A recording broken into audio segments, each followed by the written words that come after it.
бардыгыбыз чогуу сыйынабыз.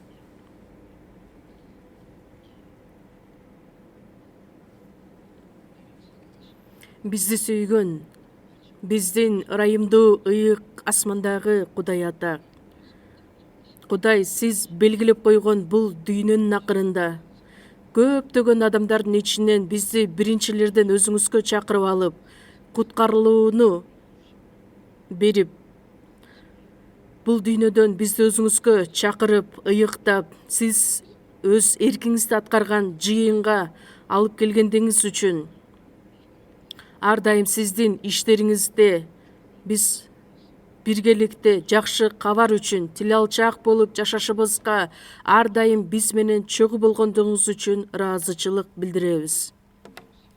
Бир жылды өткөрүп, жаңы жылды башташ үчүн ушул максатта биз бардыгыбыз чогуу кышкы конференцияны өткөрүп жатабыз. Бардыгыбыз чогуу сыйынып, сөз үйрөнүп, ушул саатты биз үчүн бергендиңизге рахмат айтабыз. Биздин мамлекетте ар бир шаарларда чогулуп жаткан бир туугандарга Кудай Ата өзүңүз чогуу болуп, жаңы жылды сиздин эркиңиз менен, максаттары менен жолуктурууга жардам бериңиз. Жана ошондой эле сиз биздин жашообуз аркылуу аткарууну каалаган эркиңиз аткарылышына жардам берип, мындан аркы жашообузда биз кандайча жашоо менен жашашыбыз керек экендигин сөз аркылуу бизге үйрөтүңүз. Кышкы конференция убагында биз менен чогуу болуп, сиздин улуу ырайымыңызды, сөзүңүздү жана ошондой эле керемет күчүңүз менен бизди бардыгыбызды баталап берүүңүздү суранабыз. Бизге берилип жаткан ушул жаңы жылды биз колдон келишинче сиздин эркиңиз үчүн жашаганга акылмандуулукту жана күч кубат менен толтуруңуз. Биздин куткаруучу Ыйса Машаяктын ысымынан сыйындык. Аминь. Келиңиздер анда чогуу ыйык жазууну ачабыз. Жакыптын жазган каты 4-бөлүм. Жакыптын жазган каты 4-бөлүм.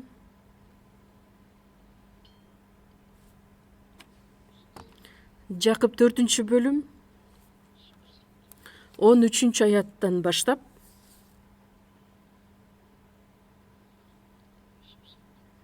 Жакып 4-бөлүм 13-аяттан 17-аятка чейин мен силерге окуп берейин. Жакып 4-бөлүм 13-төн 17-ге чейин. Бүгүн же эртең баланча шаарга барып, ал жерде бир жыл жашап, соода кылып пайда табабыз дегендер кулак салгыла. Силер эртең эмне болоорун билбегендер, силердин өмүрүңөр эмне? Пайда болуп, кайра тез эле жок болуп кеткен буу. Анын ордуна Кудай буйруса, аман болсок, тигини же муну кылабыз дешиңер керек эле. Бирок силер текебер болгондуктан курулай мактанып жатасыңар. Мындай курулай мактанчаактын баары жаман нерсе. Демек, ким жакшылык кылуу керек экендигин билип туруп, жакшылык кылбаса, ал күнөө кылган болот. Ушуга чейин окуйбуз.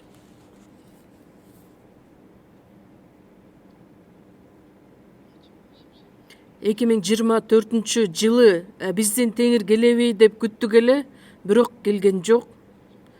Биз дагы да биле элекпиз, алдыда 1-2 саат бар, балким ушул жылдын аягында келип калаттыр. Быйыл келбесе, балким эмдиги жылы келип калар. Ыйса Машаяктын келерине өтө аз убакыт калгандыгын биз жакшы билебиз. Ошондуктан ар дайым күтүү жүрөгү менен, тырышчаактык менен биз жашап жатабыз. Бизди куткарып алган Ыйса теңирдин алдына келерибизге өтө эле аз убакыт калгандыгын ар бирибиз билебиз. Азыркы учурда ыйык рух менен биздин ичибизде жашаган болсо, Ыйса Машаяк келген күнү бетме бет көрүшөбүз деп айтылган сөздөй эле биз теңирди өз көзүбүз менен көрө алабыз. ал дагы кубаныч менен бизди өз кучагына алат. Кайрадан теңир менен ажырабастан түбөлүк жашай турган күн бизге өтө жакын экендигин билишибиз керекпиз. Ошол нерсени ойлогондо биздин жүрөгүбүз ушунчалык кубанычка толот дагы элжиреген сезимдер пайда болот. Бул дүйнөдөгү көптөгөн адамдардын ичинен кандайча биз сиздер менен Кудайды таанып, куткарылууга ээ болуп калдык экен. Кудай өзү чогуу иштеген Кудайдын жыйынында биргеликте биз үчүн урматтуу бир туугандар менен биргеликте сөз үйрөнүп, тил алчаак болуп жашап калдык. Эгерде ошол жөнүндө ой жүгүртүп көрө турган болсок, бул бизге берилген өтө чоң баталардын бири. Бизди куткарып алган теңир менен жолугушубуз үчүн биз эми татыктуу жашоо менен жашашыбыз керек. Бир жылды жыйынтыктап, ой жүгүртүп, көз чаптырып карай турган болсок, анан келе жаткан жаңы жылда же болбосо мындан ары Кудай канчалаган убакытты бизге берерин биз билбейбиз. Ошондуктан мүмкүн болушунча Кудайга жага турган жашоо менен жашасак экен деген ойлор пайда болду. Жакып 4-бөлүмдө айтылгандай эле биз сиздер менен ушул сөзгө бүгүн токтолобуз. Анан бүгүнкү биздин темабыз адамдын планы жана Кудайдын эрки деген теманы мен атап койдум.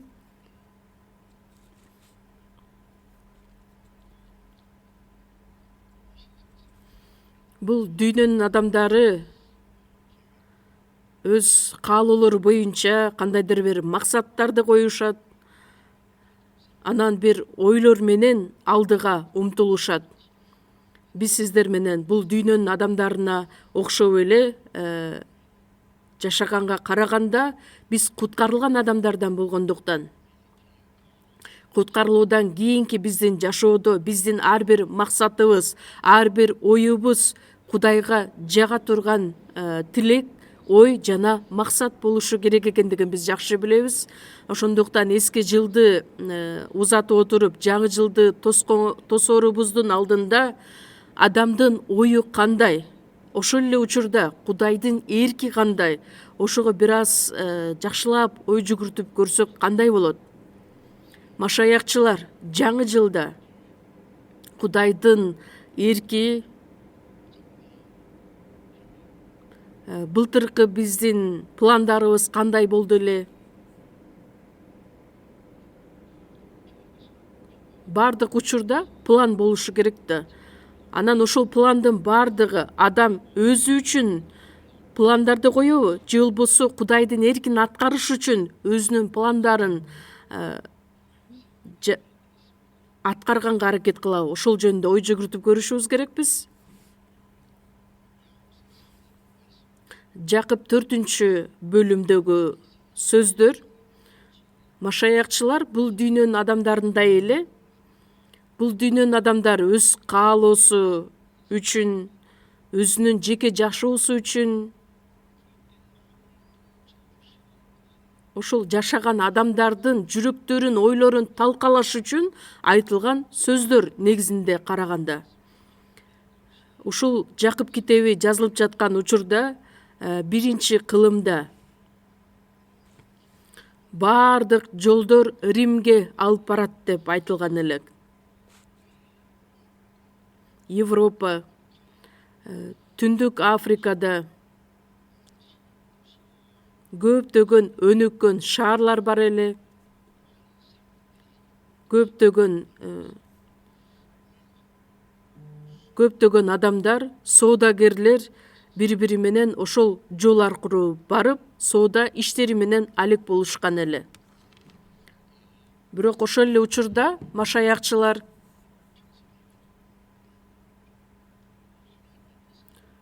Кудайдын эркин аткарганга караганда бул дүйнөнүн адамдарын окшоп эле байлыкка умтулушуп, акча тапсак экен деген ойго батып, пландап жашаган адамдар бар эле.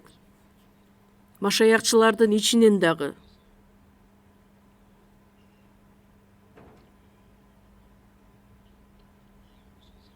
Жакып 4-бөлүмдө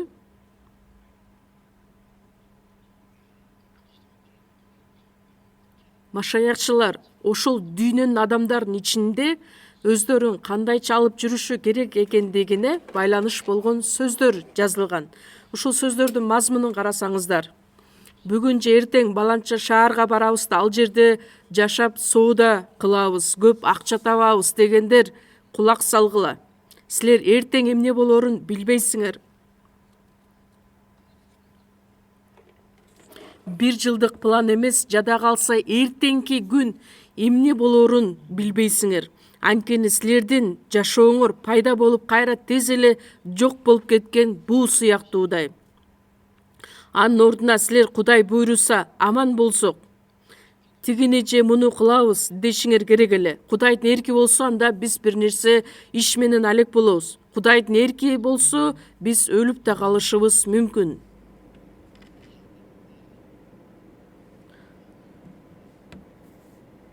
Бирок силер өз ойлоруңарга таянып, пландарды тургузуп жатасыңар, акчага умтулуп жашап жатасыңар.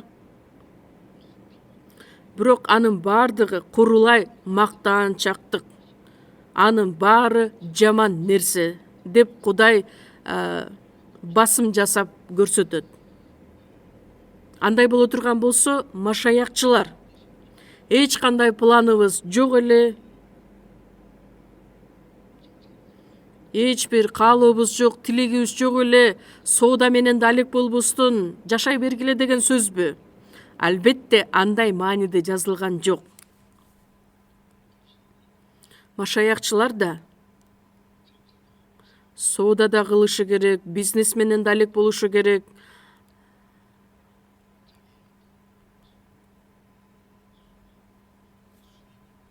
Өзүнө пайда алып келе турган иштер менен алек болуусу ал үчүн керек нерсе. Анткени биз бул дүйнөдө жашап жаткандыктан байлык деген нерсе, акча деген нерсе дагы бизге керектелет да. Анан акчабыз да жок болсо, байлык да жок болсо, кантип биз өзүбүз менен өзүбүздү багып, камсыз кылып жашай алмак элек? Албетте бул нерседе кандайдыр бир катачылык бар деген сөздөр эмес. Бирок ар бир аткарылган ишибизде бул дүйнөдө убактылуу жашап жаткан жашообузда керек болгон гана нерселер. Ошол эле байлык, акча машаякчынын жашоосунун негизги максаты боло албайт. Куткарылган адамдын жашоосунун негизги максаты Кудайдын эркин аткаруу, Кудайга жагынып жашоо.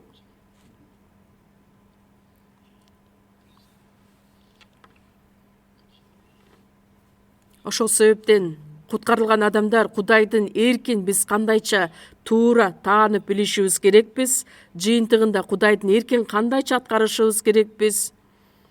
Ошого байланыш болгон сөздөр айтылган. Ышая китеби 46-бөлүм 10-аятта Кудайдын сөзү эмне деп айтылат? Мен байыркы замандан бери эле айтып келе жатам. Менин максатым ишке ашат. Мен эмнени кааласам, ошону жасайм дейт Теңир.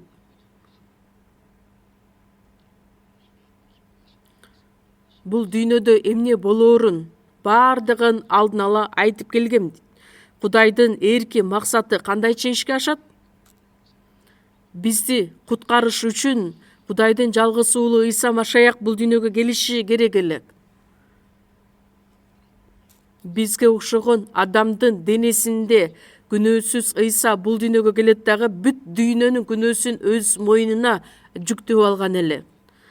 Анан биз жазалана турган жазага Ыйса өзү тартылып, биз үчүн соттолуп, биз үчүн өзүнүн жанын берип, өлүп, бизге жаңы өмүр тартуулаш үчүн ал кайрадан тирилген. Андан кийин Кудайдын айткан сөзү бар. Ыйса тирилгенден кийин ошол жакшы кабар сөзү бүт дүйнө жүзүнө таркатылсын.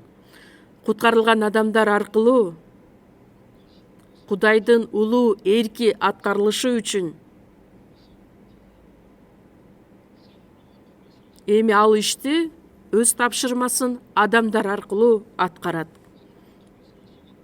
Адамдар аркылуу Кудай өзүнүн эркин аткаргандыктан куткарылган адамдар, мен бул дүйнөнүн адамдарына окшоп эле кандай кылган күндө мен өзүмдү жакшы бага алам, кандайча байлыкка жетишем деген ойлорго батып эмес, эмне кылганда мен Кудайга жагынуу жашоо менен жашай алат экенмин, кандай кылган учурда мен аркылуу Кудайдын эрки аткарылат болду экен деген ойго батып жашашыбыз керек да. Ошол сөздөргө басым жасалып Жакып 4-бөлүмдө айтылган. Жакан 6-бөлүм 38-аятта Ыйса айтат: мен асмандан келгенимдин себеби өз каалоомду эмес, мени жиберген атамдын каалоосун аткарыш үчүн келгенмин. Ыйса Кудай, ал өзү жаратуучу Кудай болгондуктан, бирок асмандагы даңкын, өз тактысын таштап, адамдын денесинде бул дүйнөгө келген эле. Филиппиликтер 2-бөлүм 6-аятта ал Кудайдын бейнеси болгонуна карабастан, өзүнүн Кудай менен теңдигин олжо деп эсептебестен, кул кейпин кийип, адамга окшош болуп бул дүйнөгө келет. Анан өзүн басынтып өлгөнгө чейин, айкаш-чыгашта өлгөнгө чейин тил алчак болгон адам да жөнөкөй адам катары эмес, кул катары. Адамдардын ичинде деле кулдар борго.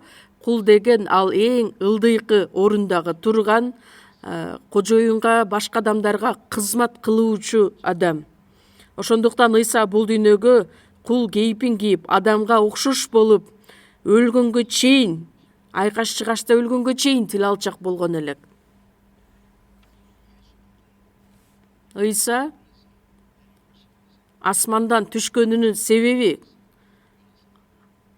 Кудай атанын эркин аткарыш үчүн, каалоосун аткарыш үчүн келген элек.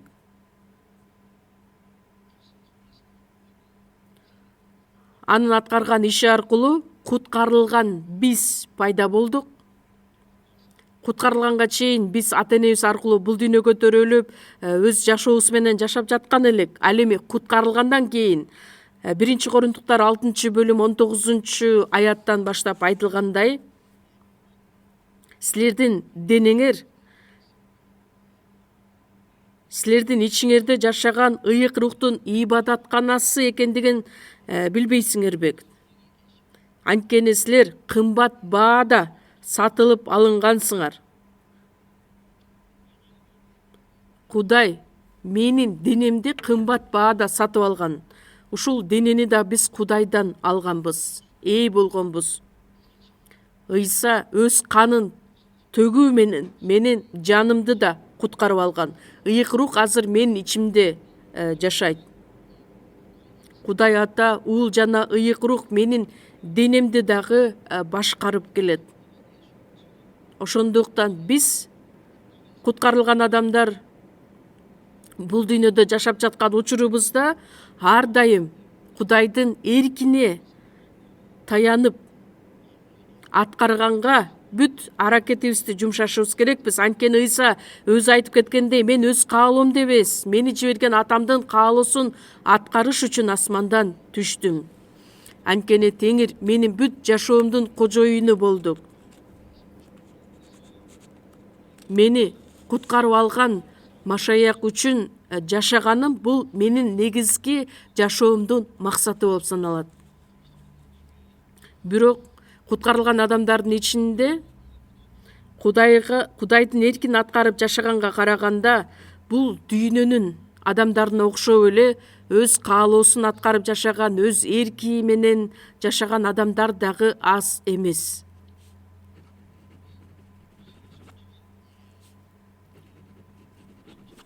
Бул дүйнөнүн иштерине берилип, ишенимге такыр байланышы жок иштер менен алек болуп жашаган адамдар да бар.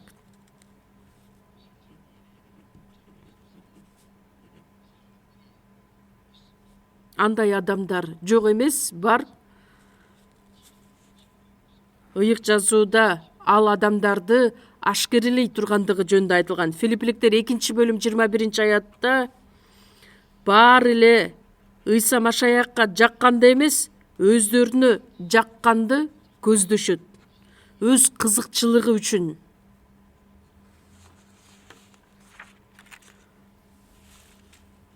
Бул дагы өтө өкүнүчтүү нерсе. Биздин ичибизде эч кимибиз өзүбүз үчүн жашабайбыз, эч кимибиз өзүбүз үчүн өлбөйбүз. Анткени жашасак Теңир үчүн жашайбыз, өлсөк Теңир үчүн өлөбүз. Ошондуктан жашасак да өлсөк да биз Теңирдикибиз деп Римдиктерге 14-бөлүм 7-8 аятта айтылат. Бул нормалдуу куткарылган адамдын жашоосу болуп саналат. Бирок адамдар Машаякка жакканды эмес, өздөрүнө жакканды көздөп жашап жатышат. Биздин ишенимибиз демек туура эмес ишенимдир деп адамдар суроо менен кайрылышат. Филиппиликтер 3-бөлүм 18-аятта айтылат: мен силерге ар дайым айтып келгенмин. Азыр да көз жашым менен айтып жатам.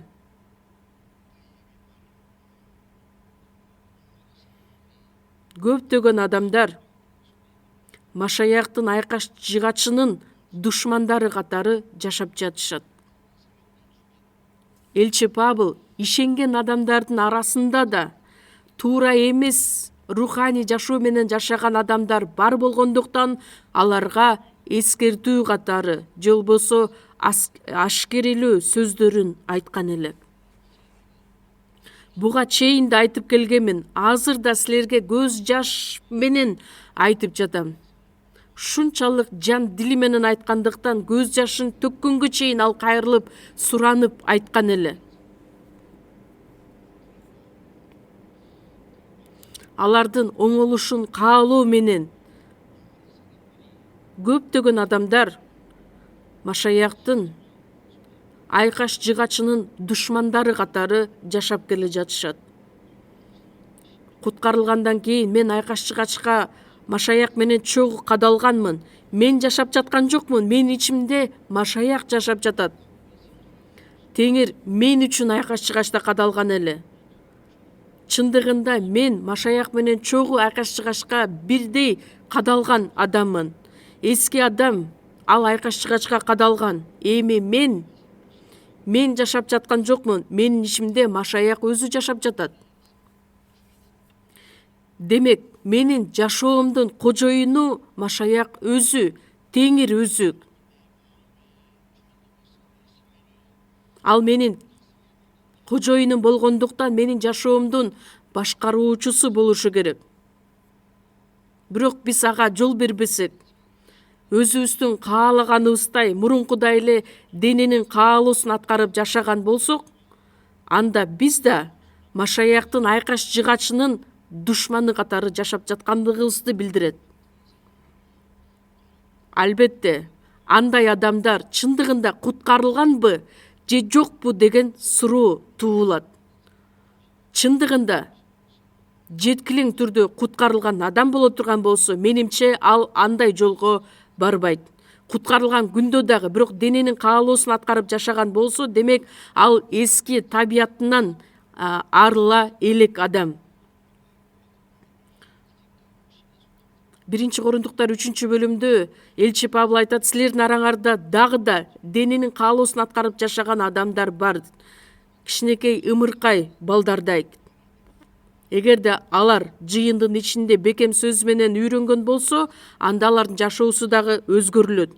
Бирок ишенген адамдардын арасында эч кандай өзгөрүлүү жок болсо, анда бул дүйнөнүн адамдарынан алар эмнеси менен айырмаланышат? Өзүнүн денеси үчүн, дененин каалоосун аткарып гана жашаган болсо, анда ал адамдарды караганда бизде суроо пайда болот. бул адам куткарылганбы же жокпу деп. Ошондуктан 2-Корунтуктар 13-бөлүм 5-аятта өзүңөрдү өзүңөр текшерип көргүлөчү, ишеним жолундасыңарбы?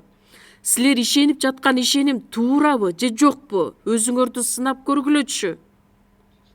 Өзүңөрдү текшергиле, сынагыла.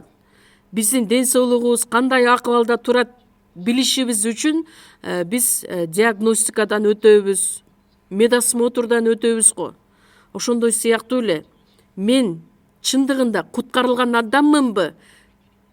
Кудайга жага турган ишеним менен жашап жатамбы же жокпу? Ишенимдин деле түрлөрү бар. Баш тарткан ишеним, кыйраган ишеним. Анын баардыгы куткарылууга байланышы жок болуп калышы мүмкүн. Ошондуктан башка адамдарды карап эле айыптай бербестен, биринчиден өзүм текшерип көрүшүм керекмин. Кандайча текшере алабыз?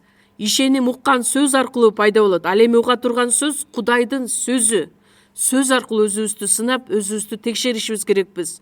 Чындыгында мен жазуу боюнча куткарылган адаммынбы? Жазуу боюнча жашап жатамбы? Жазуу боюнча үйрөнүп жатамбы же жокпу?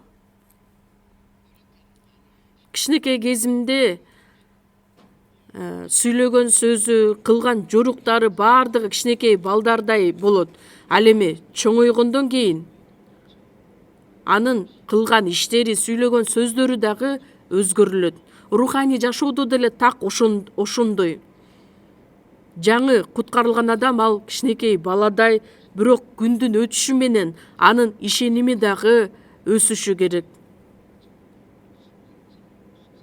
Руханий жашоодо ал ийгиликке жетишкен адам катары баардык тарабынан өзгөрүлүшү керек. Бирок эч кандай өзгөрүлүү жок болсо, 5 жыл өтсө да, 10 жыл өтсө да, мурунку эле жашоо менен жашай берсе, оозу менен го айтат, ооба мен ишенем дейт, күбөлөндүрүү сөздөрүн жашынакай кылып айтып коет.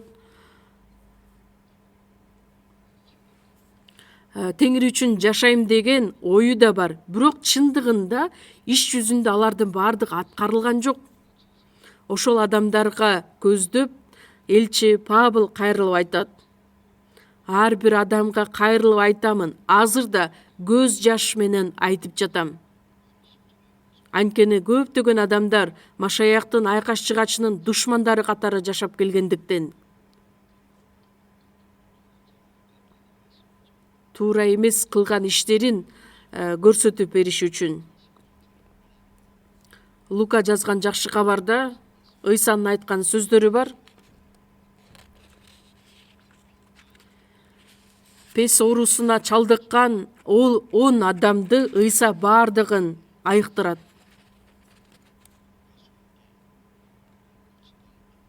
Ыйсага кайрылып келген учурда бизди ушул оорудан айыктыр дегенде.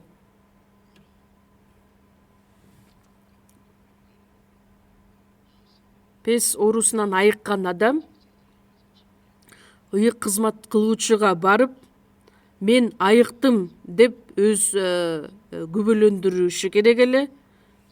Бирок 10 адам айыгат дагы,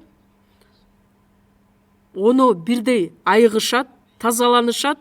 Бирок 10 адамдын ичинен бирөөсү гана Ыйсага кайрадан кайтып келет. Кудайды катуу үн менен даңктап баштайт. Ошондо Ыйса кайрылып айтат, силер 10-уңар тазартылдыңар го, калган 9-у каякта? 10 кишинин ичинен бирөөсү гана Кудайга даңк арнаш үчүн кайтып келген эле. Ошол насаат аркылуу биз карап көрө турган болсок, куткарылган адамдардын ичинен канчасы Кудайды даңктап жашап жатышат. Көптөгөн эле адамдар ишенген адамдарбыз деп айтышат, бирок чындыгында куткарылган адамдар өтө аз. Куткарылган адамдардын ичинен да чындыгында Кудайдын ырайымын актап жашаган адамдар, Кудайды даңктап жашаган адамдар канчалык санда. ошолорду да биз жакшылап ой жүгүртүп көрүшүбүз керекпиз. Биз ошол адамдардын ичине киребизби же жокпу? 2-Кориндуктар 5-бөлүм 15-аятта Ыйса Машаяк бардык адамдар жашап жаткандар өздөрү үчүн эмес, өздөрү үчүн өлгөн жана кайра тирилген Машаяк үчүн жашашы үчүн Машаяк бардыгы үчүн өлгөн. Тирүү адамдар, куткарылган адамдар кайрадан өздөрү үчүн эмес, Машаяк үчүн жашасын деп ал бизди куткарып алган эле. Эгерде биз куткарылган болсок, анда өзүбүз үчүн эмес, бизди куткарып алган Теңир үчүн жашаганыбыз бул сөзсүз түрдө аткарыла турган сөз. Забур 115-бөлүм 3-4 аяттарда Теңирди мага кылган бардык жакшылыгын кантип актайм? Мага окшогон алсыз күнөөкөрдү Кудай өзү тактысын, даңкын асманда таштап, мен үчүн бул дүйнөгө адам катары келип, менин бардык күнөөлөрүмдү өз мойнуна жүктөп, бардык шылдың, бардык кыйынчылыкты өз мойнуна алып, күнөөсүз Ыйса мен үчүн күнөөкөр болуп, өлүм жазасына тартылып, айкаш-чыгачта кадалып, мен үчүн өлгөнгө чейин барды эле. Эгерде биздин куткарылуубуз аткарылышы үчүн Кудайдын ырайымын ойлоп көрө турган болсок, мен ошол ырайымды кантип актайм деген суроо жаралат.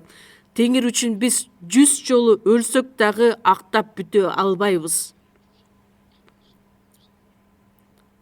Аягына чейин актай албасак дагы, бирок мен өмүрүмдүн аягына чейин Теңирдин кулу болуп жашаганга даярмын.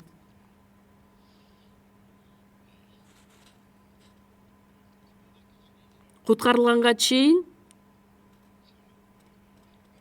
адамдар бул дүйнөгө төрөлгөндүгү куткарылыш үчүн келген.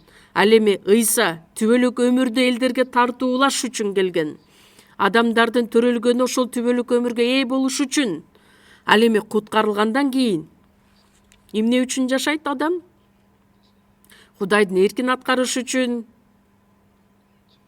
жакшы кабарды элдерге жарыя кылыш үчүн. Анткени куткарылган адамдын жашоосу толугу менен жеткилиң түрдө өзгөрүлүшү керек.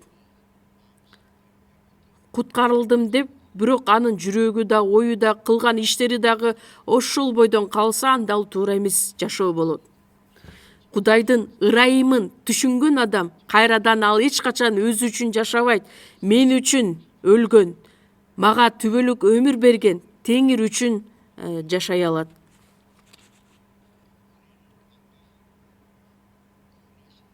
Бизди куткарып алган Теңирдин максаты биз аркылуу аткарылыш үчүн Филиппиликтерге жазылган кат 2-бөлүм 30-аятта элчи Павыл Римде түрмөдө жашап жайгашкан учурда Филиппиядагы бир туугандар үзгүлтүксүз Павыл үчүн сыйынып, дайыма өз жардамын көрсөтүп келишкен эле. Анан Филиппиядан Эпафродит бир тууган аркылуу түрмөдө жаткан элчи Павылга дайыма ал жеткирип турган ортодо кызмат кылган адам эле.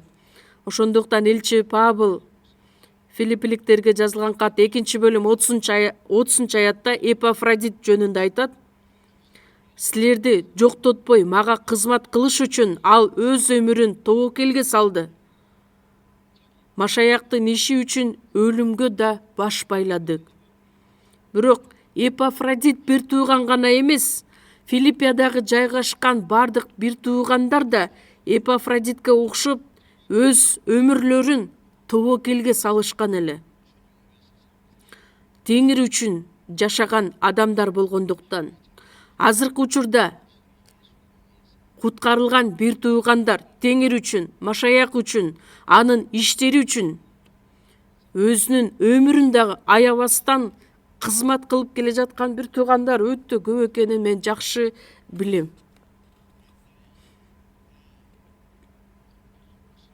Мурун Филиппиядагы бир туугандар гана ушундай жашоо менен жашады деп айта албайбыз. Азыркы учурда дагы Эпафродит бир тууганга окшоп Машаяктын иши үчүн өлүмгө да баш байлаган бир туугандарыбыз өтө көп деп мен силерге айта алам.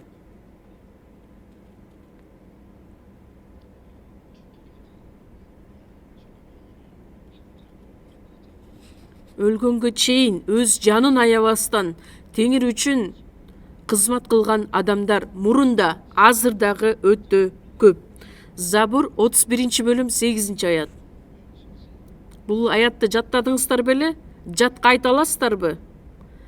Ким бул аятты билсе, жатка эле айтсаңыздар болот. Анан жатпай элек адамдар үчүн анда чогуу ачып карайлы. Забур китеби 31 бөлүм 8-аят.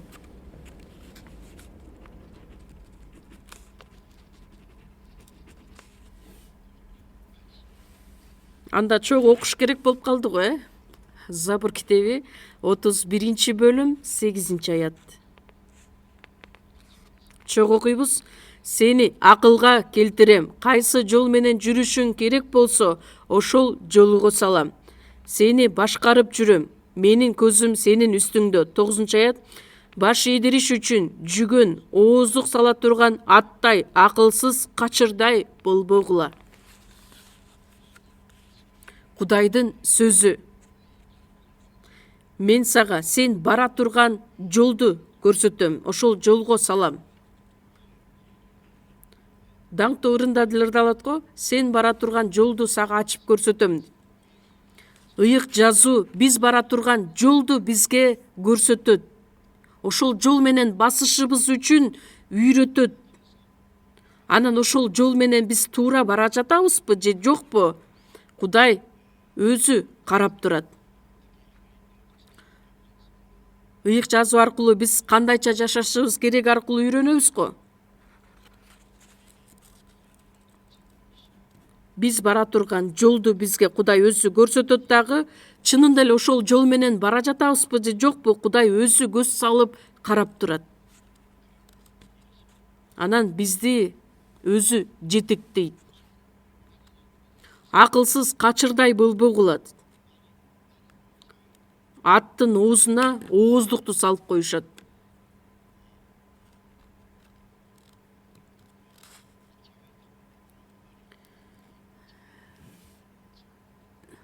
Башынан баштап эле аттардын оозунда ошол жүгөн салына турганын ордунда тиштери болбойт. Башынан баштап эле анткени жүгөн салып койсо тиштери тоскоолдук кылат да. Бирок билесиздерби, ат ушунчалык күчтүү, бирок оозуна жүгөн салып, ооздук салып кое турган болсо, анда аны болсо ошол аркылуу башкарганга мүмкүнчүлүк пайда болот. Ошондуктан силер да ооздук салыш керек болгон жаныбарга окшобой өз эркиңер менен Кудайга баш ийгилет. Эгерде өз эркибиз менен, өз каалообуз менен баш ийбесек, анда жүгөн же ооздук салып турган атка окшоштуруп бизге башкарышы мүмкүн. Жок дегенде ушул жол менен Кудай сени туура жолго салам деп эскертет. Куткарылган адам өз каалоосу менен жашай берсин деп бизди бул дүйнөгө таштап кеткен жок. 36 забурду дагы чогуу ачалы. 36 забур 23-аят. Забур китеби 36 бөлүм 23-аят чогуу окуйбуз. Эгерде адамдын жолу теңирге жакса, ал аны бекемдейт.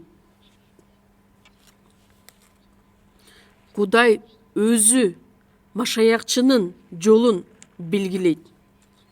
Бул дүйнөнүн адамдарына жол көрсөтүүнүн да кереги жок. Ал эми куткарылган адамдарга алар бара турган жолду Кудай алдын ала эле белгилеп койгон эле. 118 Забур 105 аятта: сенин сөзүң бутума шам, жолума жарык. Биз бара турган жолду Кудай өзү белгилеп койгон, туура басышыбыз үчүн ал өзү бизди ошол жолго багыттайт.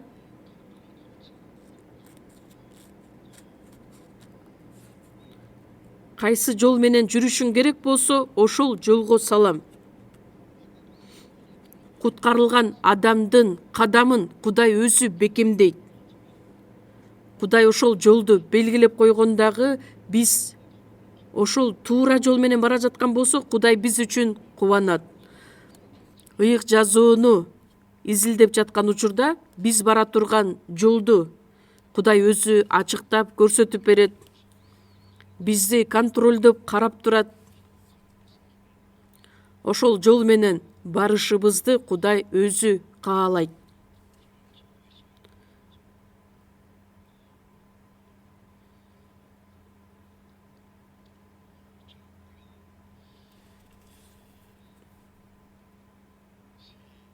Биз жаңы жылдын башталышы менен жаңы пландарды тургузабыз. 1 жылдык, 5 жылдык, 10 жылдык өмүрүбүздүн аягына чейин пландап коюшубуз мүмкүн. Бирок ошол пландын бардыгы адам өзүнө байланыштырып пландайбы же Кудайдын эрки аткарылыш үчүн пландарды коёбу?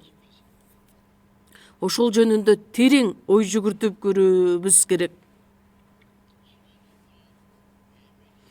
Кудайдан четтеп адам өзү үчүн пландарды кое турган болсо, анда анын бардыгы ишенбестик, акылсыздык жана текебердик. Кудайдын эркин четке кагып койгон адам. Демек Кудайдын иши менен, Кудайдын эрки менен эч кандай кызыгы да жок. Өзү үчүн койгон максат, пландары эгерде сөз менен куткарылган болсо, ишеним менен жашашы керек да. Ошол Кудайдын астындагы текебердикти билдирет. Тил алчаактык бул жоош жана момун адамды көрсөтөт. Ал эми текебердик бул акылсыз адамды көрсөтөт. Жакып 4-бөлүм 14-төн 17-аятка чейин адам баласы 1 жыл бою акча топтойт. Бирок силер эртең эмне болоорун билбейсиңер. Силердин жашооңор эмне? Пайда болуп кайра тез эле жок болуп кеткен буу сыяктуу. Адам баласынын жашоосу кыска мөөнөткө пайда болуп кайра эле жок болуп кеткен буу сыяктуудай. Силер Кудай буйруса аман болсок, тигини же муну кылабыз дешиңер керек эле. Кудайдын эрки болсо, анда биз бул ишти да тигил ишти кылабыз. Ал эми Кудайдын эрки болбосо, анда эч нерсе кыла албайбыз деп айтышыңар керек эле. Бирок силер текебер болгондуктан курулай мактанып жатасыңар. Кудайдын эркин четке кагып, адам өзүнүн эркин, өзүнүн оюн көздөп, биринчи орунга коюп жашап жатканы бул жаман нерсе. Адам өзү ийгиликтерге жетишип, жакшы жашоо менен, көп акча менен жашайм деп ойлойт. Бирок ал курулай мактаанчактык, анын бардыгы жаман нерсе.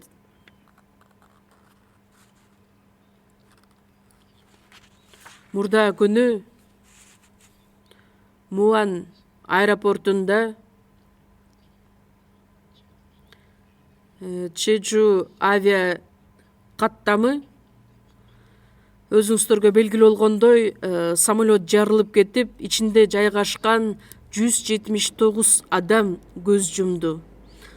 Анан канат жагында жайгашкан 2 адам гана тирүү калышкан. Азыркы учурда ооруканада даарыланып жатышат. Ошол өлгөн адамдардын айткан сөздөрү бир аз угулат. Алар бирөөсү айтат, мен гольф менен ойнош үчүн бара жаткан элем дейт. Кээ бирөөсү айтат, 2 жаңы үйлөнгөн жубайлар эс алыш үчүн бара жаткан болот. бирок көз ирмемде алардын жашоосу ушинтип бүтүп калаарын ал адамдар алдын ала биле алчу беле? Албетте жок. Биз сиздер менен да ошондой. Накыл сөздөр 27 бөлүм 1-аятта эмне деп айтылат? Эртеңки күн менен мактанба, анткени эртеңки күн эмне болоорун билбейсиң. Бир эртеңки күн эмес, жада калса бир мүнөттөн кийин биз менен эмне болуп кетерин да биз биле албайбыз. Кээ бир адамдар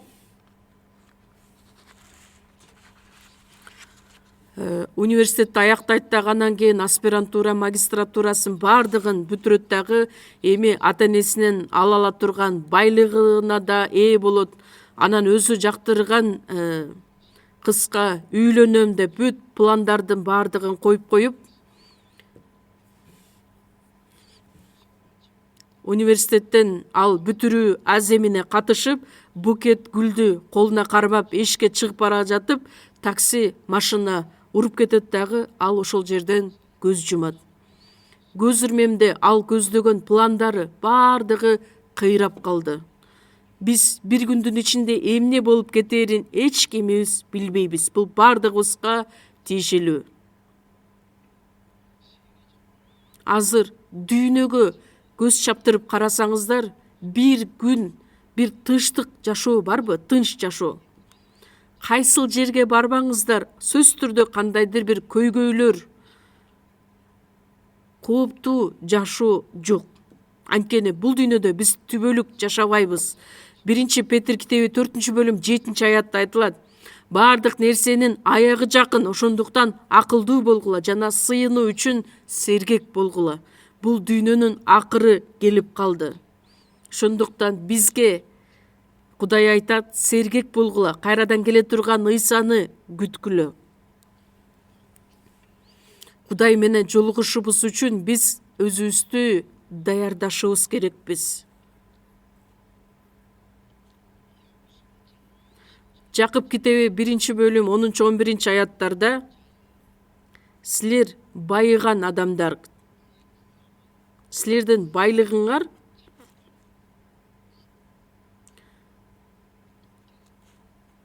ал чөптүн гүлүнө окшоп тез эле соолуп калат.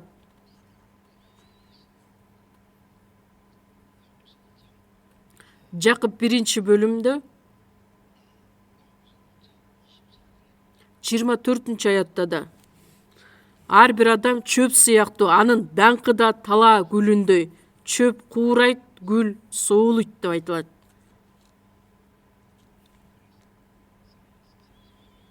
Ышая китеби 40 бөлүмдө дагы адам баласынын жашоосу чөп сыяктуу. Эртең менен гүлдөп өсүп чыгат дагы, кечинде куурап кала турган чөп гүл сыяктуу. Убактылуу болгон байлык, даңк, атак, даңкы, анын баардыгы көз ирмем гана. Гүлдөп кайра соолуп кала турган гүл сыяктуудай. Чөп куурайт, гүл соолуйт. Ал түбөлүккө кала турган байлык, атак, даңк эмес. Бул дүйнөнүн саясатчыларын карасаңыздар, саясатчылар бир күндүн ичинде эмне болоорун билишпейт. Жада калса бай адамдар дагы. Бай адамдар эмне түбөлүк жашамак беле?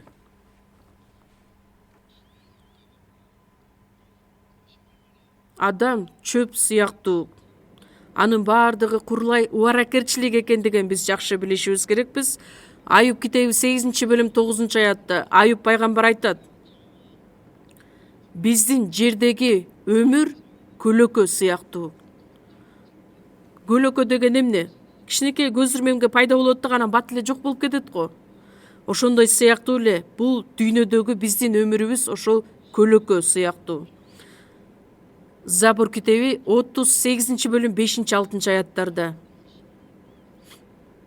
Израилдин даанышман падышасы Дөт падыша Кудайга кайрылып сыйынат: Теңирим, мен качан өлөм, мага айтчы. Сен мага бир сөөм өмүр бердиң. Менин өмүрүм сенин алдыңда эч нерсе эмес. Чын эле ар бир адамдын жашоосу курулай убаракерчилик. Дөт падыша бүт мамлекеттерди өзүнө каратып, биримдикке алып келген. Наполеон эмне деп айтат? Менин жашоомдо мүмкүн эмес эч нерсе жок деп айтып келген эле, бирок эң акыркы Ватерлоо согушунда ал жеңилет дагы, мен жеңилдим деп өз мойнуна алат. Ал эми Дөөт падыша эң чоң даңкка да, байлыкка да, бийликке да ээ болуп турган учурунда ушул сөздөрдү айтат. Теңирим, мен качан өлөм, канча күнүм калды? Ошону айтчы, мага бир сөөм өмүр бердиң.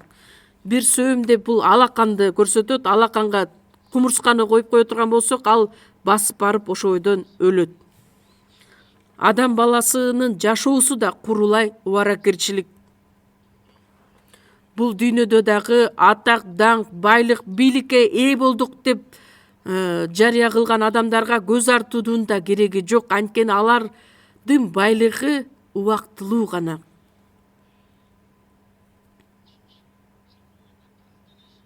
Ар бир адам бекем турам деп ойлойт, бирок мен мына ийгиликке жетиштим, бийликке жетиштим деп адам баласы ойлойт, бирок анын бардыгы жок болуп кетчү нерселер.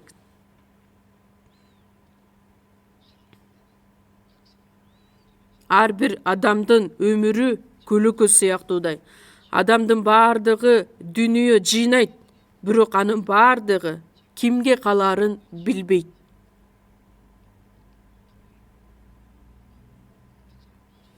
Кээ бир бай адамдар өмүр бою жашай турган байлыкка ээ болушат, акчасы да.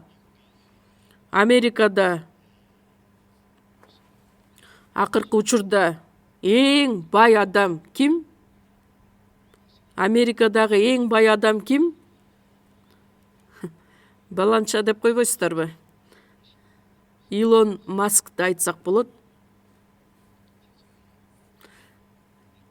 Тесланын директору. Азыркы учурда угуп көрсөк, ал азыркы президентти колдоп, бүт жардамын көрсөтүп жаткан адам деп айтылат.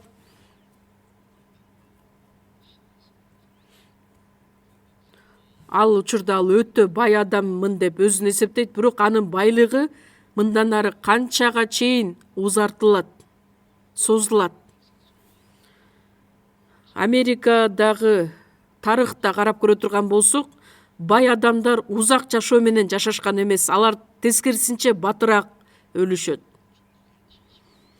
Кытайдагы падыша Цин Ши Хуан, ал өлбөйүн деп Кытай чебин да тургузат, анан өздөрүнүн адамдарын талаага жиберет дагы, түбөлүк жашоочу эликсир дарысын издейт. Бирок тескерисинче ал 40-ка жетпей жаш эле каза табат. Ошондуктан Дөөт падыша айтат: мен эми эмнени күтмөк элем, Теңир? Менин үмүтүм бир гана өзүңдө. Чындыгында ишеним менен жашаган падыша деп айтсак болот. Жашоосундагы эң негизги нерсени түшүнгөн Дөөт падыша. Бирок адамдар ушунчалык аракеттин жумшашат дагы ушул байлыкка жетишсем экен дейт. Бирок ал байлыкты, атак, даңк, бийлик дагы көз ирмем гана, убактылуу гана. Аларга кепилдик да жок. Мейли байлыкка жетишкен күндө дагы ал бат эле жок болуп кетчү нерсе. Анын бардыгы керексиз нерсе. Лука жазган жакшы кабар 12-бөлүмдө бай адамга тиешелүү насаат сөздөр айтылат го. Ыйса айтат, бир бай адам болот, ал өзүнө айтат: жаным, сенде көп жылдарга жете турган байлык бар, ошондуктан эс ал, ичип же, көңүл ач, ыракат ал. Бирок Кудай ал адамга айтат: акылсыз, ушул түнү сенин жаның алынат. Ошондо сенин жыйып койгондоруң кимге калат, билесиңби? Бай адам айтат: мен көп күндөргө жете турган байлыкты топтодум. кээ бир бай адамдардын байлыгын эсептеп көргөндө өмүрүнүн аягына чейин жете турган байлыгы бар. Бирок ал адам 100 жылда жашабастан ошол байлыгынын бардыгын таштап өзү кете берет. Кудай айтат: акылсыз адам, ушул түнү сенин жаның алынат. Бизди жаныбызды Кудай өзү бергендиктен жаны кайра алынат. Өзү үчүн байлык жыйнаган, бирок Кудайдын байлыгы менен байбаган адамга ушундай болот. Бул дүйнөдө сен кандайча байлыкка ээ болуп жашадың деп Кудай сурабайт. Өзүбүз үчүн жашадыкпы же Кудай үчүн жашадыкпы? Ага тиешелүү отчетту Кудайдын астында беребиз. Өтө эле акылсыз адамдар көп.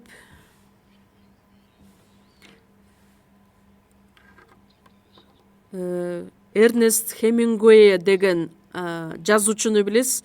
Ал көптөгөн повесттерди жазган. Алардын ичинен бирөөсү өтө жөнөкөй повест, бирок атагы дүйнөгө чыккан повест Абышка жана деңиз деп аталат. Старик и море деп. Ошол повестти мен көркөм фильм аркылуу көргөн элем, бирок өтө кызыксыз. Сиздерге айта кетет элем. Анткени бир чал абышка болот, өзү жалгыз жашайт. Деңизден ар дайым балык уулап жашайт. 84 күн бою балык уулайт да бир дагы балык кармай албайт. Анан ошол учурда абышка мындайча чечим чыгарат: мен мындан алысыраак жерге барып балык кармап келейин деп, чындыгында алыс жакты көздөй жөнөйт дагы өзү каалагандай чоң көлөмдүү балык кармап алат. Бирок балык өтө чоң көлөмдүү болгондуктан аны тартып алыш үчүн өтө кыйын болду. Болгон күчүн жумшайт дагы, анан кийин ошол балыкты тартып алайын дегенде аркасынан акула келет дагы. Балыкты жеп баштаган учурда колунда болгон нерсе менен акула менен салгылашып келет дагы, жыйынтыгында балыкты өзүнө тартып алат. Бактысына жараша өзү өлбөстөн тирүү калат. Анан жээкке жеткенде караса, балыктын сөөктөрү эле калат экен. Эч нерсеси жок кайтат. Анан чарчап үйүнө кайтып келип, жатып, ойлонуп жатып, ошо менен кино бүтүп калат. Бирок билесиздерби, ушул повест өтө атагы чыккан, жада калса Пулитцер сыйлыгына ээ болгон. Өтө чоң ролду ойногон. Эмне үчүн билесиздерби? Эмне үчүн кызыксыз ушул окуя дүйнөгө атагы чыкты дагы чоң сыйлыкка ээ болгон эле. Анткени ошол чыгармада адам баласынын жашоосу ушунчалык жакшы чагылдырылган повест катары атагы чыккан. Бул дүйнөнүн көптөгөн адамдары ушул деңиздеги абышка сыяктуудай канчалык аракеттерди жумшап биз ийгиликке жетишебиз, бай болобуз деп үзгүлтүксүз аракет кылышат, бирок аягында жалаң сөөгө эле калган сыяктуудай адам баласы курулай убаракерчилик тартат дагы, жашоосунда эч нерсе калбайт. Бир нерсеге жетишкендей болот, бирок жыйынтыгында эч нерсесиз калат. Насаат Чиките 5-бөлүм 15-аятта: сен эненин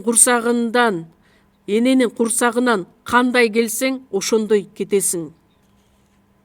Жылаңач төрөлсөң, жылаңач бойдон кетесиң. Текке кеткен эмгегинен ал эмне пайда таба алат? Жылаңач келгендиктен жылаңач бул дүйнөдөн кетет.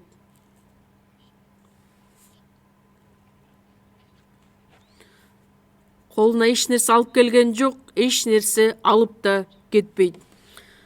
Тиметейге жазылган 1-кат 6-бөлүмдө 6-7 аятта да айтат: биз бул дүйнөгө эч нерсе алып келген жокпуз, эч нерсе алып кетпестигибиз да белгилүү.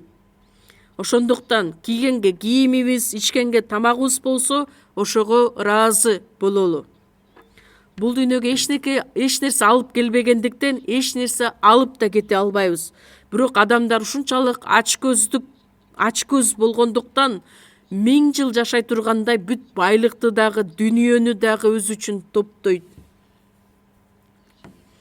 Насаатчы 9-бөлүм 3-аятта адам баласынын жүрөгүндө жамандык толгон. Алардын жүрөгүндө да, жашоосунда да акылсыздык. Анан алар өлгөндөргө кошулушат. Бир аз убакыт өткөндөн кийин өлгөндөргө барып кошулушат. Тирүүлөргө кошулушат деп айтсагы жакшы эле, бирок өлгөндөргө кошулушат деп айтылат. Көп бардык эле адамдар өтө кыска дүйнө менен жашашат. Силердин жашооңор эмне? Пайда болуп кайра тез эле жок болуп кетчү буу сыяктуудай.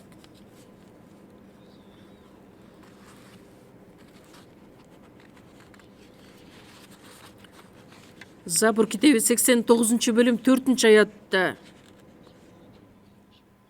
Кудай адам баласы кайрадан топуракка кайт деп айтат. Биздин денебиз топурактан жаралгандыктан кайра топуракка кайтат. Топуракка кайт дейт Кудай. 9-10 аяттарда биздин бардык күндөрүбүз сенин каарыңдын астында өттү. Биз өз жылдарыбызды үн сыяктуу жоготтук. Биздин өмүр жашыбыз 70 жыл. Күч кубаттуу болсок 80 жыл. Эң сонун учуру эмгек жана оору. Анткени өмүрүбүз зуулдап тез өтөт. 80 жыл болобу, 70 жыл болобу, анын бардыгы зуулдап тез өтүп кетет. Карып калган чалдан, кемпирден сураңызчы, чоң ападан. Өмүрүңүздө эске калган нерселер эмне десе, ой, мага окшогон кыйналган адам бул дүйнөдө бар бекен деп кайгырат. Кыйналгандан башка эч нерсе эсинде калган жок. Бактылуу болгон көз ирмемдери, анын бардыгы унутулуп калды. Эсте калган нерсеси бул кайгы жана оору. Накыл сөздөр 23-бөлүм 4-5 аятта байлык жыйнаш үчүн түйшүк тартпа. Мындай ойлоруңду ташта. Эмне үчүн ага өз жүрөгүңдү алдырып жатасың? Анткени байлык да жок болуп кетет. Өзүнө канат жасайт дагы бүркүт сыяктуу асманга учуп кетет. Байлыкты сен колуң менен кармап да кала албайсың. Анткени байлык да өзүнө канат жасайт дагы учуп кетет. Байлыкты биз учурбастан кармап калсак болот да, кыймылсыз мүлк катары деп. Кыймылсыз мүлк деп. Кыймылдай албай турган байлык, катып бекемдеп кое турган. Эгерде кыймылсыз мүлктү топтосо, анда адам өзү биринчи учуп кетиши мүмкүн. Ал дагы керексиз, пайдасыз нерсе экендигин түшүнө алабыз.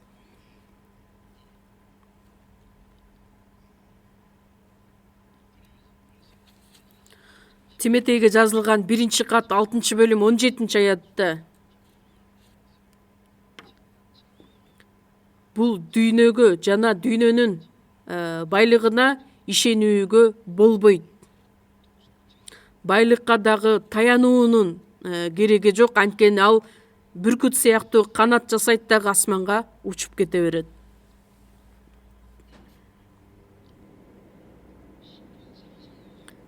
Забур китеби 48-бөлүмдө 7-8 аяттарда өз күчүнө ишенгендер, көп байлыгы менен мактангандар. Ошол байлыгы менен ал өз бир тууганын куткара албайт. Мейли күчкө ээ болсун, байлыкка ээ болсун, бирок байлыгы менен өз бир тууганын эч куткара албайт.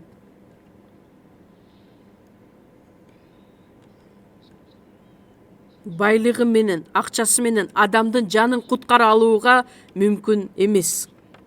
Забур китеби 61 бөлүм 11 аятта байлыгыңар көбөйгөн сайын жүрөгүңөр байлыкка байланбасын.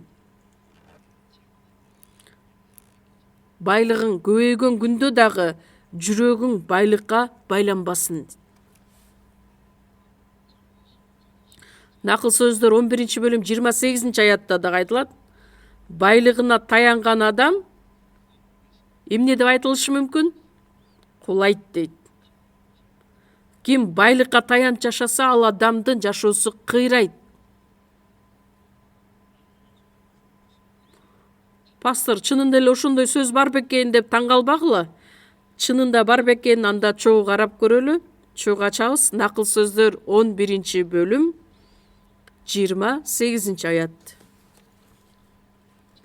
Накыл сөздөр 11 бөлүм 28 аят чогуу окуйбуз.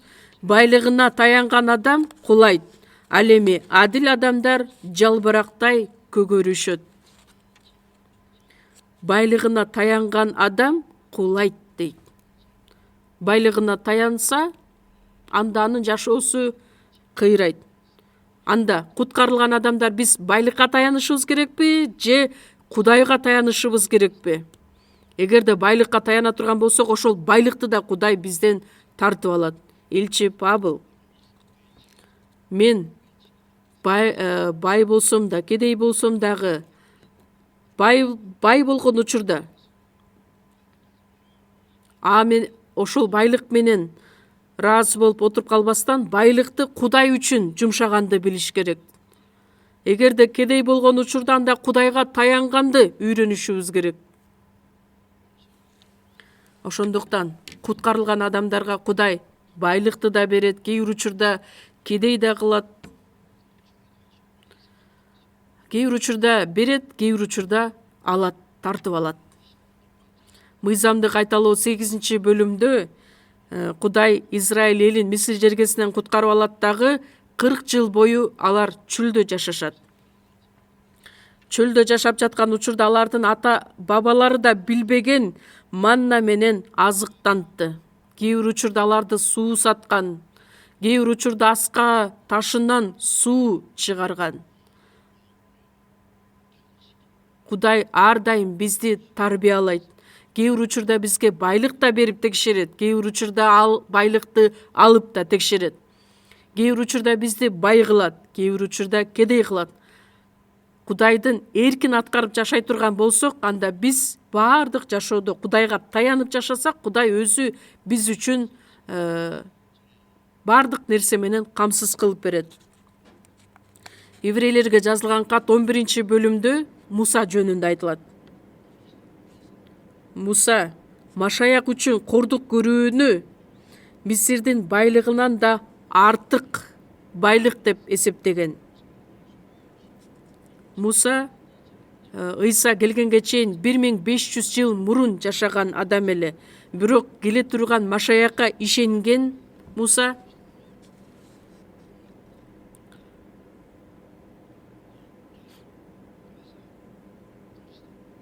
Машаяк үчүн кордук көрүүнү Мисирдин байлыгынан да артык деп эсептеп, келечектеги сыйлыкты караган эле. Машаяк үчүн көрө турган кордук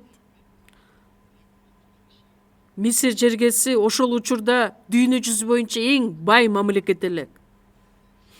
Ошол Мисир жеринде фараондун кызынын уулу болгондуктан, эгерде жакшы иш кыла турган болсо, Муса Мисирдин падышасы да боло турган бийликке ээ эле. Бирок ошол нерседен баш тартат дагы, тескерисинче Машаяк үчүн кордук көрүү жолун тандап алган эле. Анткени келечектеги сыйлыкты караган. Биз азыр Кудайдын сөзүнө ишенебиз, Кудайдын эрки боюнча жашаганга аракеттенебиз. Кудай ал үчүн бере турган сыйлыгы өтө чоң. Ошондуктан ар бир кылган кызматыбыз эч качан текке кетпестигин эске салышыбыз керек. Мындай бир ыр бар экен: кудуктун жанында отурган аял сыяктуудай мен дагы адашып жашап келгенмин. Көптөгөн адамдар ушул чындыкты таап алышты. Биз дагы ушундай жашоо менен жашаганбыз. Көптөгөн адамдар дагы курулай убаракерчилик жашоодо жашап келишкен. Бул дүйнөнүн адамдары өздөрү ишене албаган үмүткө байланып жашашат. Ал эми биз сиздер менен машаякчылар Кудайдын чыныгы жеткилең убадасына ишенип жашайбыз. Биз Кудайдын убадасына ишенип жашайбыз. Кудайдын эркине эч качан дал келбеген адамдык ойго байланышып жашабастан Кудайдын эркине баш ийип жашайбыз. Жеремия китеби 45-бөлүмдү дагы чогуу ачабыз. 779-бет. Жеремия китеби 45-бөлүм.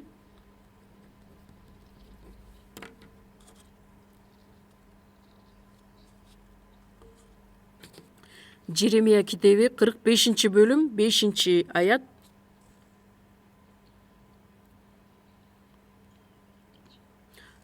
Чогуу окуйбуз анда.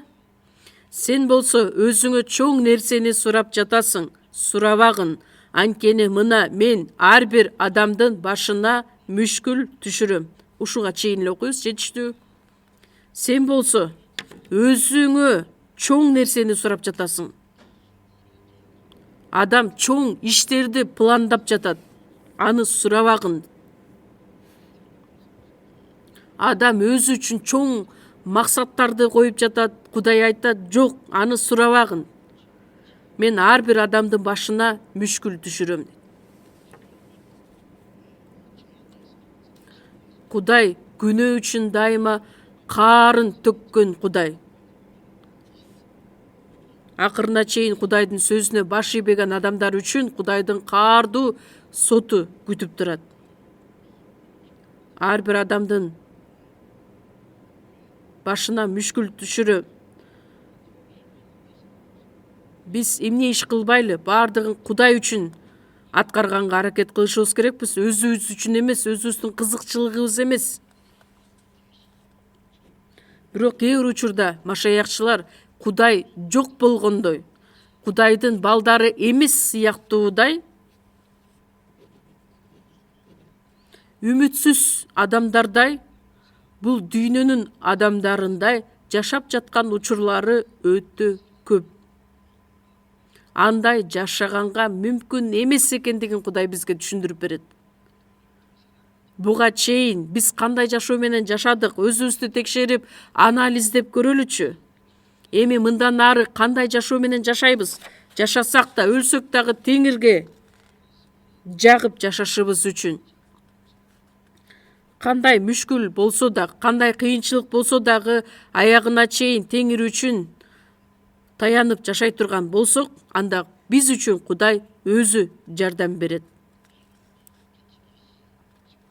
Кудай биз менен чогуу болбогондой, куткарылбаган адам сыяктуудай, үмүтсүз жашаган адам сыяктуудай жашаганыбыз ал туура эмес жашоо. Демек бул дүйнөнүн убаракерчилик жашоосуна берилип жашаган адамды көрсөтөт.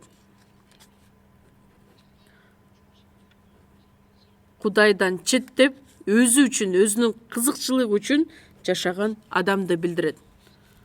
Адам баласы эртеңки күнүн дагы биле албайт. Анан кантип канча жылга алдын ала пландап, өзүнүн жашоосун узартып жашай алмак эле. Ал акылсыздык, ишенбестик. Биздин жашообуз Кудайдын колунда. Кудай бизди кандайча багыттайт, кандайча жетектейт, бизге өмүр береби, же өмүрүбүздү тартып алабы, баардыгы Кудайдын эрки боюнча аткарылат. Забур китеби 126 аятта 126 бөлүм 1 аятта эгерде үйдү теңир курбаса, анда аны куруп жаткандардын иштегени бекер болот.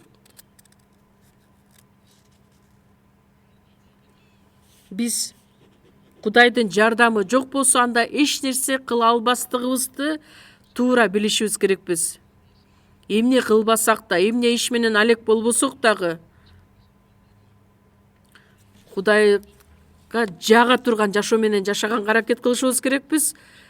Кудай жөн гана бизди куткарып, эми өзүң каалашыңча жашай бер деп бизди бул дүйнөгө калтырып кеткен жок да. Матай 10-бөлүм 30-аятта силердин башыңардагы чачыңар да саналуу. Биз өзүбүздүн кирпиктерибизди да санай албайбыз. Же силердин араңарда чачыңар канча экениңерди билген адам барбы? Же эмне, Кудайга куларга иши жок болгондуктан биздин чачыбызды бирден санап отурабы? Албетте жок. Ал сөздүн мааниси эмнеде? Мен өзүмдү билгенге караганда, менин жашоомду Кудай ушунчалык жакшы билет. Мени ушунчалык жакшы билген Кудайга гана таянып жашайм.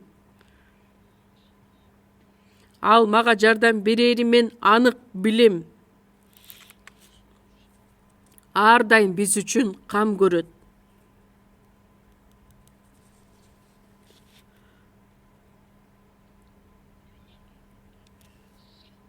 Биз өзүбүздүн жашообузду толук Кудайга тапшырып, таянып жашай турган болсок, Кудай биздин жашообуз үчүн өзү жооптуу болот.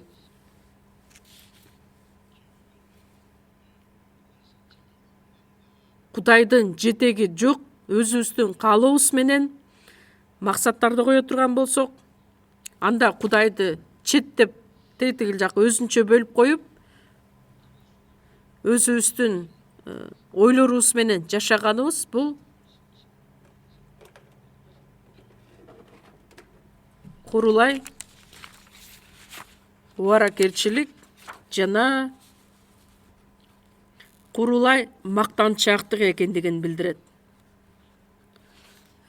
Адамдар өз сөзүндө мен ишенген адаммын, теңир үчүн жашайм, бейишке да барам деп айтат дагы, чыныгы реалдуу жашоосунда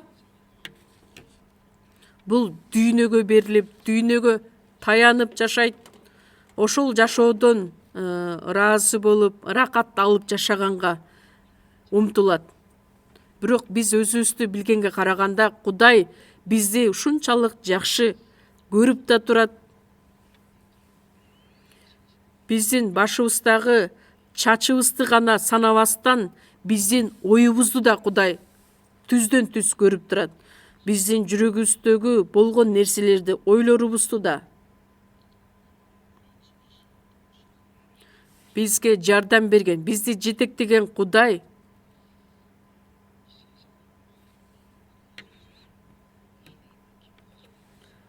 Кудайга жага турган, эркин аткарбастан унутуп жашай турган болсок, анда биз чоң күнөө кетирген болобуз.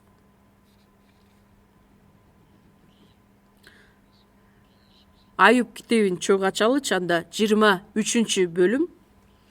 Айып китеби 23-бөлүм.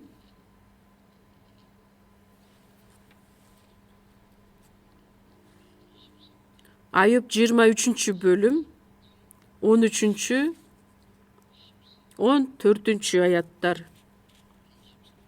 Айып 23-бөлүм 13-14 аяттар. Чогуу окуйбуз. Бирок ал бекем экен, аны ким жолдон чыгара алат?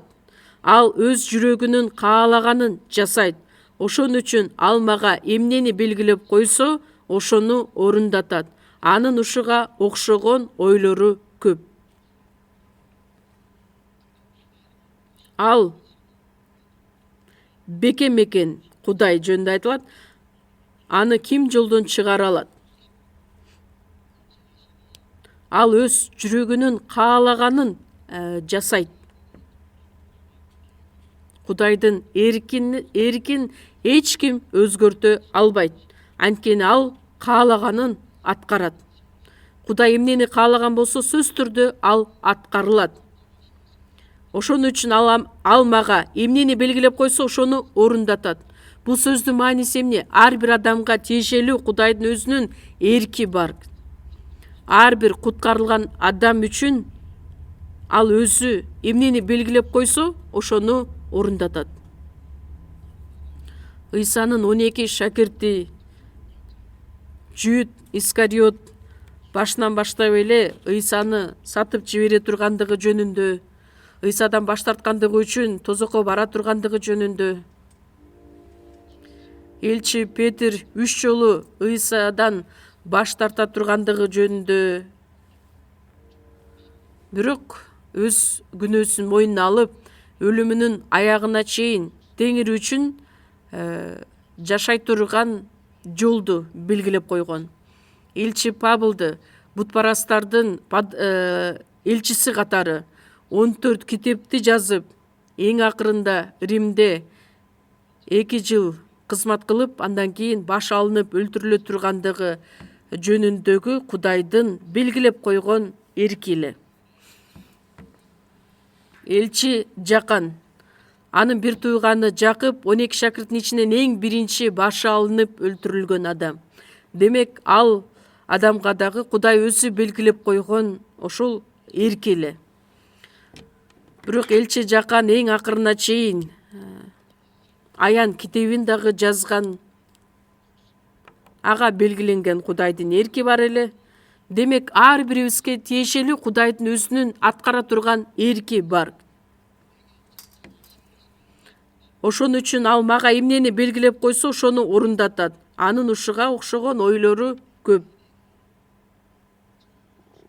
Жеке ар бир адамга тиешелүү анын эрки бар. Ушуга окшогон анын ойлору көп. Ар бир адамга Кудай ушунчалык көңүлүн буруу менен кам көрөт.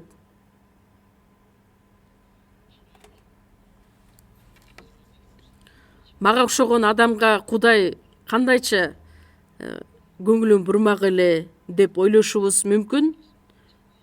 Дагы бир жерде чогуу ача кетели. Накыл сөздөр 16 бөлүм. Накыл сөздөр 16 бөлүм.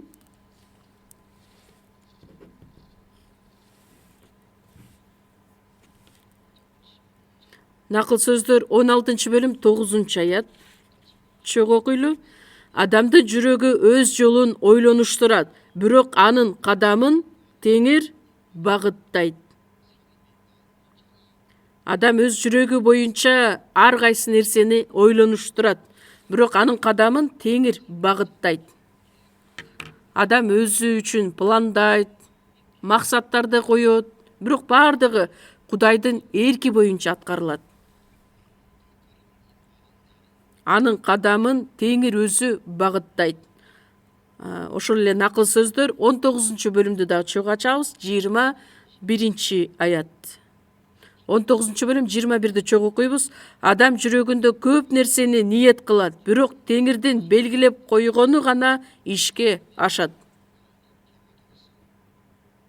Адам көптөгөн нерселерди ниет кылат, бирок Теңир белгилеп койгон нерсе гана ишке ашат. Адамдардын ою, планы эмес, Кудайдын белгилеп койгон нерсеси гана аткарылат. Дагы бир жерде чогуу ачалы. Забур китеби 32 бөлүм.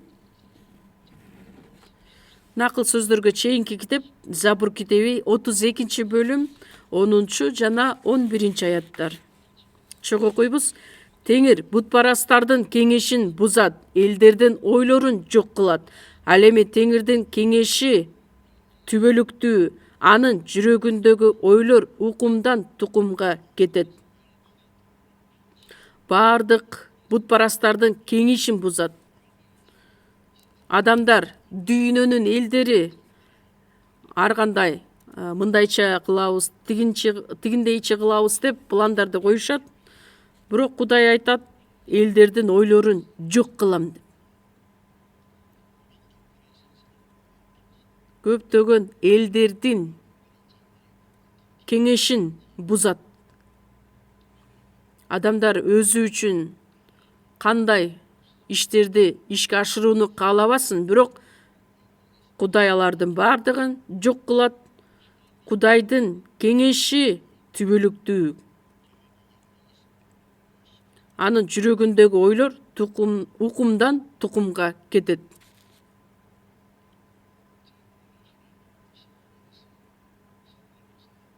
Кудайдын эрки гана аткарылаарын биз жакшы билебиз. Ошол себептен Кудайдын эрки боло турган болсо, анда биз жашайбыз. Кудайдын эрки боло турган болсо, Кудай буйруса, буну дагы, тигини дагы аткара алабыз. Бирок адам Кудайдын эрки эмес, адамдын ою боло турган болсо, анын баары курулай мактанчактык болуп саналат, жаман нерсе менен байланыш. Жакып 4-бөлүм 17-аятта эмне деп айтылат? Демек ким жакшылык кылуу керек экендигин билип туруп, жакшылык кылбаса, ал эмне дейт? Күнөө кылган болот. Ыйык жазууну изилдеп, биз Кудайдын эрки эмне экендигин жакшы билебиз го. Анан билип туруп аны аткарбасак, анда күнөө кетирген болобуз. Кудайдын эрки сөз түрдө, жеткилең түрдө аткарылат. Филиппиликтерге жазылган кат 2-бөлүм 13-аятта Кудай силердеги тилекти да, аракетти да өзүнүн жакшы ниети боюнча жаратат.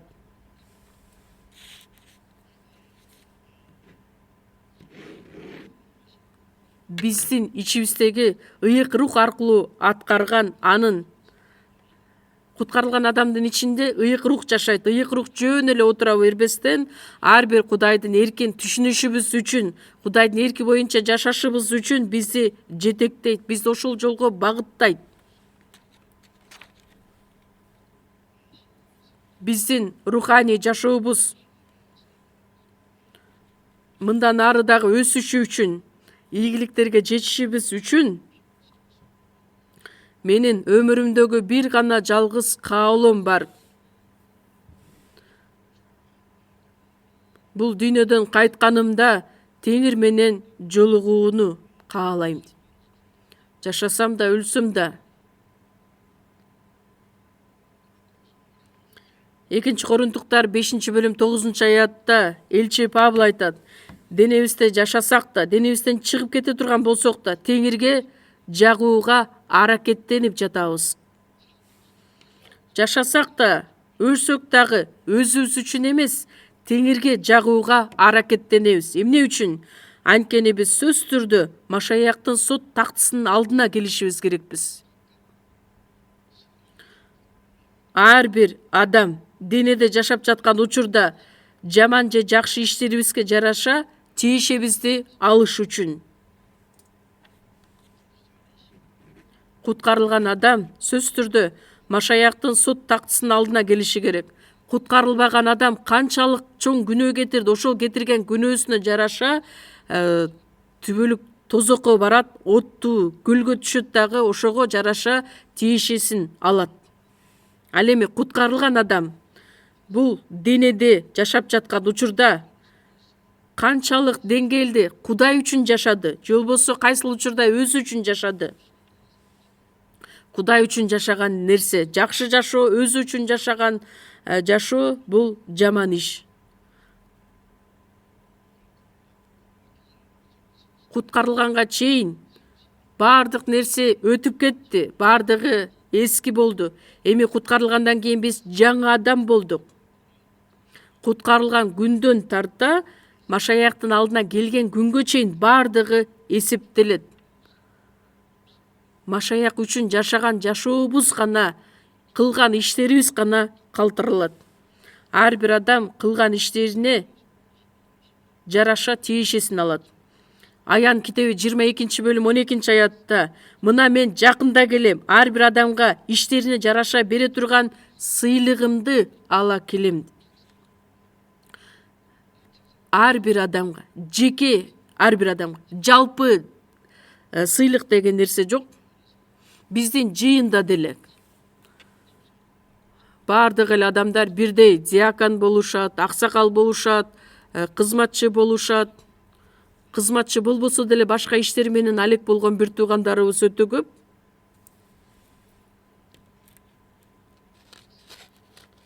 Жеке ар бир адам өзү кылган ишине жараша тиешесин алат, сыйлыгын алат. Сеул жыйыны канчанчы ячейка же болбосо канчанчы группа силерге мына жалпы сыйлык деп Кудай бербейт. Биринчи Корунтуктар китебинде айтылат, ошол күнү ар бир адамга мактоо да болот, ашкерелөө да болот. Ар бир адамга бере турган сыйлыгымды ала келем. Ыйса келген учурда ар бир адамга бере турган сыйлыгын кошо ала келе тургандыгын биз эсибизден чыгарбашыбыз керекпиз. Машаякчылар сөзсүз түрдө сот тактысынын алдына келиши керек. Куткарылды. Ыйса Машаяктын төккөн каны аркылуу баардыгыбыз бирдей куткарылууга ээ болдук. Ал эми куткарылуудан кийинки жашообуз кандайча жашадык, ошого жараша даңкыбыз да башка болот. Биринчи Корунтуктар 15-бөлүмдө айтылгандай, күндүн көркү башка болот, ай жылдыздын көркү башка болот. Жылдыздар да бири-бири менен айырмаланышат. Элчи Павлдын ала турган сыйлыгы башка, Степан диакондун ала турган сыйлыгы башка. Ар бирибиз кандай жашоо менен жашадык, ошого жараша ала турган сыйлыгыбыз да башка болот. Эртеңки күндөн баштап жаңы жыл башталат.